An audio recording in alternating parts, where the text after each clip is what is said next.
Well, now we'll move into mainly the assumptions. It's a very basic important thing. The main assumption of Black-Scholes model is the geometric Brownian motion (GBM). As in all option pricing models, the principal assumption of Black-Scholes model concerns on the evolution of the stock price. How did the stock price move is more important because the uncertainty lies there. The model assumes that the price evolves according to the geometric Brownian model. What is a geometric Brownian model actually? It's how the price moves like so randomly, like how the smoke from the chemical which you burn, the smoke, brown color smoke comes out and it moves into any direction. You can't have any prediction of in which line it will move. Similar to that, the stock prices have such a random movement that today's price can never be the best unbiased predictor of tomorrow's price or the next fixed price. So this is a stochastic calculus concept which you don't have to worry, which says changes in the stock price over a short time period can be described by the following stochastic differential equation. But this is the fundamental of coming up with the main model here, but you don't have to worry too much about it. Essentially, it implies two conditions. That is very important is the stock prices follow a log normal distribution. A log normal distribution, logarithmic normal distribution, not just the normal distribution, log normal distribution. Log normal distribution, you normally when you use logarithm, you reduce the frequency of the normalities. Second condition is that the stock prices must evolve smoothly. There cannot be any gaps, jumps, or such thing. So the stock price can move in any direction, but it must be continuous flow. That's what it means. Okay, now log normal assumption. The log normal assumption says that the neutral log of the returns is normally distributed, that if S0 denotes the current price, then the ST is the price in T number of months or years or periods from the present time. So we always calculate it as, look at here, ln, there's a natural log of ST over S0. ST could be depended by K or whatever the end price divided by the early price. Okay. Mathematically, log returns are continuously compounded returns representing the same thing. Thus, the assumption of log normality says that returns on the stock expressed in continuously compounded terms are normally distributed.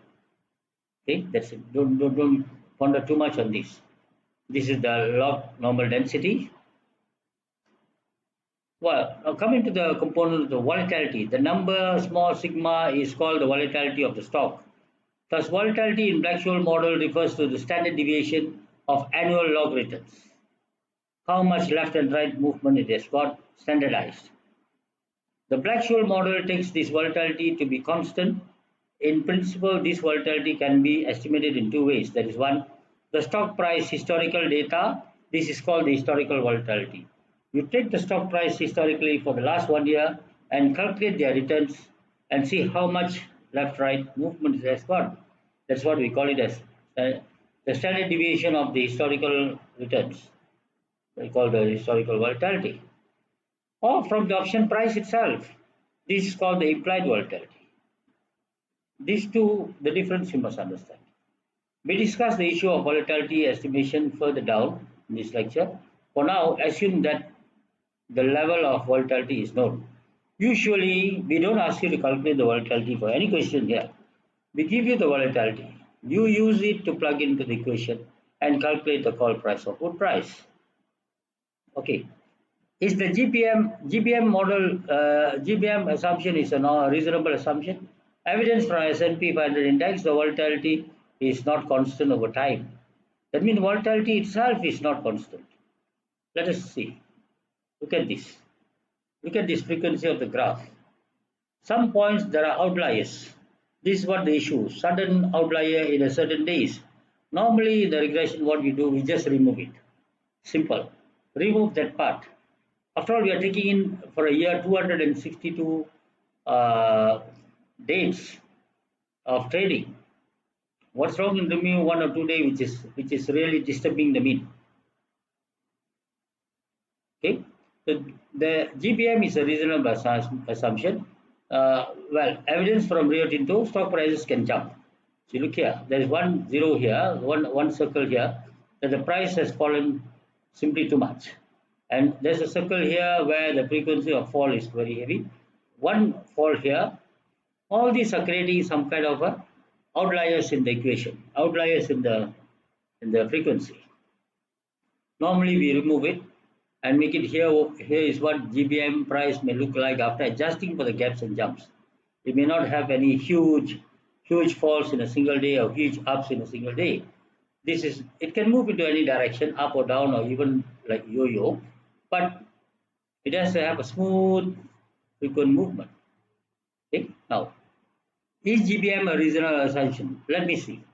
The log normality and no jumps condition appears unreasonably restrictive. In the real life, you can't have this kind of condition, but you have to modify it. For the purpose of the model, we remove certain outliers. Volatility of market is typically not constant over time. Market prices do sometimes jump because we have certain technicalities in stock market where we do have circuit breakers. In a certain time when there's too much of bad news coming in and then the price may fall above certain given limit, stock market stops, cuts off automatically and resumes after 1 day or 2 days when the people have come to realization. So we resume. So there's a jump there. Sometimes public holidays. The worst part is sometimes what we call it as thin trading in certain stocks. Certain stocks do not trade every day. Anyway, we're going to look into more of a stock which has got a continuous price move. The no jumps assumption appears to be to rule out even dividends. We may not even consider dividends because you know very well dividends when they are offering dividends. Pre-dividend days the stock price will be simply going up and ex-dividend days the stock price will fall. It creates some uncertainty there. Okay, dividends are similar and similar anticipated jumps are actually easily handled by the model as we will see later. The other issues are more problematic and not easily resolved. We are not going to include those here. Don't worry. Other assumptions, besides the GBM model, constant movement of the price and so on, the risk-free interest rate is assumed to be constant. Since we are in the continuous time world, the interest rate is also expressed in continuously compounded terms. Okay? No dividend during the lifetime of the option is another assumption. We will drop this assumption later when we look into what happens if there's a dividend. The options are European style options, no American options here, as I told you. So, no closed forms are possible for American options here. Okay. The next thing we're going to see the notation. I'll go into the next part.